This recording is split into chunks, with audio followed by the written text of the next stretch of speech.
Welcome to TouchPoints TV. I'm Debbie House, Editor-in-Chief of Retail TouchPoints, and I'm here with Scott Knaul, who's the CEO of SMK Workforce Solutions. That's right. I think I got that right, That's right. So I want to catch up with you a little bit because we all know you've been in the business a long time, but you've had a little change recently, and maybe you could just fill us in on what you're up to. Sure. Well, about 7 months ago, I started SMK Workforce Solutions. It is a consulting firm, and we are focused on helping retailers to deliver a consistent customer experience in every store, every day.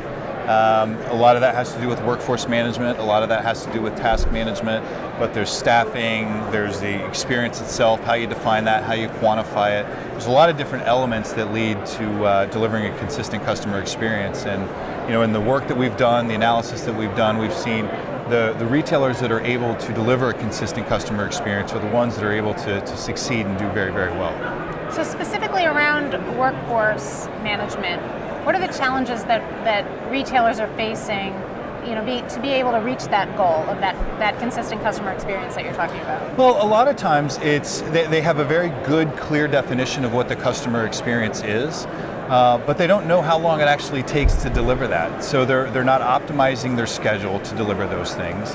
They're not balancing their workload, so they're pushing too much work into the stores. And it creates a situation where a store manager has to decide, am I going to work with customers or am I going to do the work?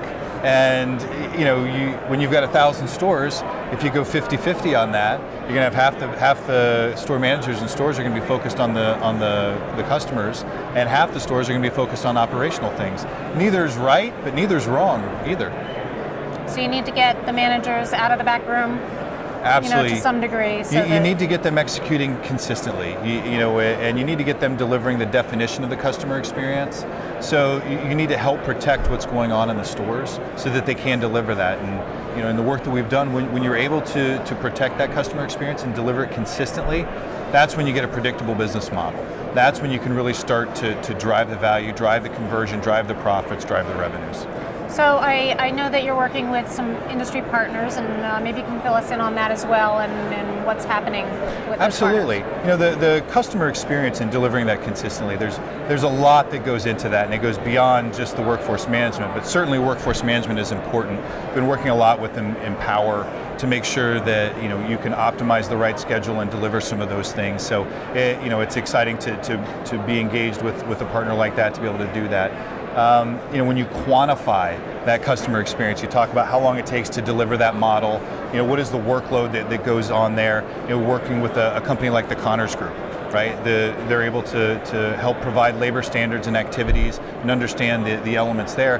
And then when it just comes down to communication and being very clear and direct in the communication and managing the accountabilities in the store, working with a company like Opterus is a lot of fun because they've got a great tool and a great model that for success, and we've been able to see that.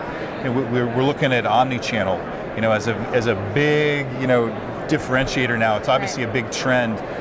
So we're working with a number of different companies there, and we're trying to develop the right model to help support the processes that are happening in the stores. It's great to have a great omni-channel presence, but if you do it the wrong way, it can actually detract from what's happening in the stores.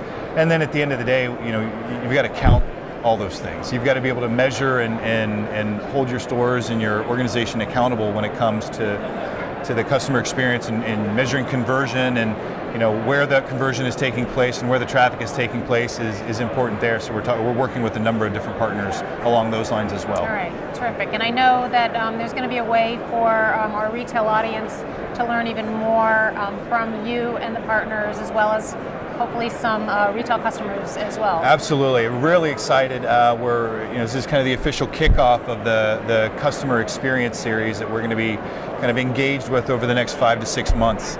And there's going to be a lot of different touch points that come along, talking about the different elements of those customer experiences. The partners are going to be bringing in their experiences, their case studies, their partners, and their customers as well, to really help educate the industry on all the different elements that go into that customer experience. And the reason I like it is everybody's doing certain facets of the customer experience right, and they've got certain facets where they can improve on things, or they got opportunities. This is a way for them to kind of pick and choose some of those things and see what others are doing, and really understand that customer experience and kind of give them ideas on how to improve what's happening. So wherever they feel like they may need some more help, guidance, or information along the way, so it'll be a webinar series that takes place over a series of months during Absolutely. 2014. Yeah. The webinars are going to happen. We think we're probably every 4 to 5 weeks. But in between, there's going to be messaging and there's going to be content that's going to be delivered to the industry through different channels in different mediums. So it's a great way for everybody to stay involved. They can jump in and out of the series whenever they want based upon the topics that are happening, or they could choose to stay in it. One of the things that I've always learned is, when you hear, how others are doing things, it's a great way to be creative yourselves and come up with new ideas, and you're always looking for ways to improve, even if it's something that you consider a strength. There's always, someone's doing something a little bit different and gives you a different idea. Absolutely. Well, thanks for joining us, and Absolutely. I'm really Thanks, looking forward to all of your work and your work with your partners and the webinar series. And good luck at the rest of NRF. Thank you. Thanks for having me again. It's always right. good to see you. Thanks to all of you for joining us as well.